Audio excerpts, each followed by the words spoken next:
Hello everyone, আসসালামু আলাইকুম। আজকে আমি মাত্র 2টি ডিম দিয়ে মুচমুচে মজাদার ফুলঝুরি পিঠা তৈরি করে দেখাবো। আর এই পিঠেগুলো একবার তৈরি করে সংরক্ষণ করে রাখতে পারবেন প্রায় 1 মাসেরও বেশি সময় ধরে। সব রকমের টিপস সহকারে আজকের এই পিঠার রেসিপি আপনাদের সাথে শেয়ার করার চেষ্টা করেছি। যদি রেসিপিটি ভালো লেগে থাকে লাইক ও কমেন্ট করে আমার চ্যানেলটি সাবস্ক্রাইব করবেন। তো প্রথমে একটি মিক্সিং বলে আমি রুম টেম্পারেচারে 2টি ডিম নিয়েছি। তারপর এখানে আমি দিয়েছি হাফ কাপ চিনি, হাফ টিস্পুনের মতো দিয়েছি লবণ। এখন ডিমের সাথে চিনিটা খুব ভালো মতো মিক্স করে নিতে হবে। যখনই দেখবেন ডিমের কালারটা কিছুটা চেঞ্জ হয়ে আসবে তখনই বুঝে নিতে হবে ডিমের সাথে চিনিটা খুব ভালো মতো মিক্স হয়ে গেছে। তারপর এখানে আমি দিব 1 কাপ পরিমাণ শুকনো চালের গুঁড়ো, হাফ কাপ দিয়েছি ময়দা, 3 টেবিল চামচ এখানে দিয়েছি গুঁড়ো দুধ। গুঁড়ো দুধটা দিলেই পিঠার টেস্টটা খুব ভালো আসে। তারপর আমি প্রথমেই শুকনো উপকরণগুলো ডিমের সাথে কিছুটা মিক্স করে নিব। তারপর এখানে আমি অল্প অল্প করে পানি দিয়ে একটা ব্যাটার তৈরি করব। আপনারা চাইলে এখানে পানির পরিবর্তে দুধ দিয়েও এই ব্যাটারটা আপনারা তৈরি করে নিতে পারবেন। তবে অল্প অল্প করে পানি দিয়ে ব্যাটারটা তৈরি করতে হবে, কারণ পিঠার এই ব্যাটারটা যদি পারফেক্ট না হয় তাহলে পিঠেগুলো কিন্তু একদমই ভালো হবে না। সেই জন্য অল্প অল্প করে পানি দিয়ে ব্যাটারটা তৈরি করে নিতে হবে।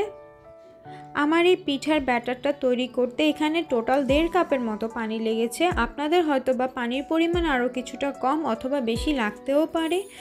এখন আমি আপনাদের পিঠার এই ঘনত্বটা একটু বুঝিয়ে দিচ্ছি। দেখতেই পাচ্ছেন যে চামচ দিয়ে আমি পিঠার ব্যাটারটা উঠাচ্ছি। দেখতেই পাচ্ছেন ব্যাটার দিয়ে চামচটা কিন্তু খুব ভালো মতো কোট হয়ে গিয়েছে।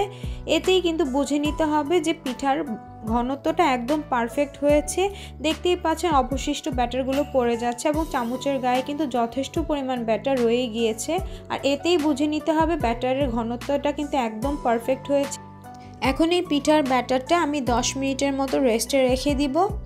তারপর চুলার মধ্যে প্যান বসিয়ে পরিমাণ মতো দিয়েছি তেল। তারপর যেই শাঁস দিয়ে আজকে আমি পিঠাটা তৈরি করব সেই শাঁসটাকেও তেলের সাথে খুব ভালো মতো গরম করে নিতে হবে। 10 মিনিট পর আমি ঢাকনাটা উঠিয়ে নিয়েছি। তারপর ব্যাটারটাকে আবারও ভালো মতো একটু মিক্স করে দিয়েছি। এরই মধ্যে পিঠার শাঁসটাও কিন্তু ভালো মতো গরম হয়ে গেছে। এখন এই গরম শাঁসটাকে আমি ব্যাটারের মধ্যে একটু ডিপ করে নিব।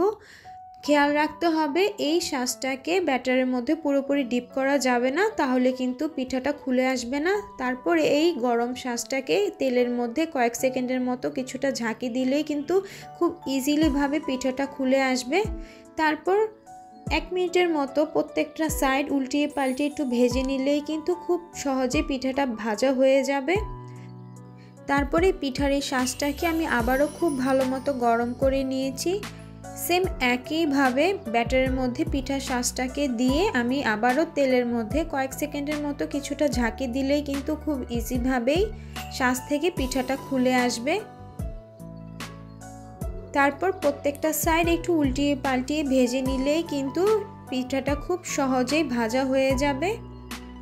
আর এই পর্যায়ে পিঠেগুলো দেখতে অনেক নরম লাগছে, কিন্তু তেল থেকে উঠানোর কয়েক সেকেন্ডের মধ্যেই পিঠেগুলো একদম ক্রিস্পি হয়ে যাবে। তো একইভাবে আমি সবগুলো পিঠে ভেজে নিয়েছি। দেখতেই পারছেন মাশাআল্লাহ পিঠেগুলো দেখতে কতটা সুন্দর হয়েছে আর খেতেও কিন্তু ভীষণ মজা হয়েছে। আমি চেষ্টা করেছি সব রকমের টিপস সহকারে আজকের এই পিঠার রেসিপি আপনাদের সাথে শেয়ার করতে। যদি রেসিপিটি ভালো লেগে থাকে লাইক ও কমেন্ট করে আমার চ্যানেলটি সাবস্ক্রাইব করবেন। সবাই ভালো থাকবেন। আল্লাহ হাফেজ।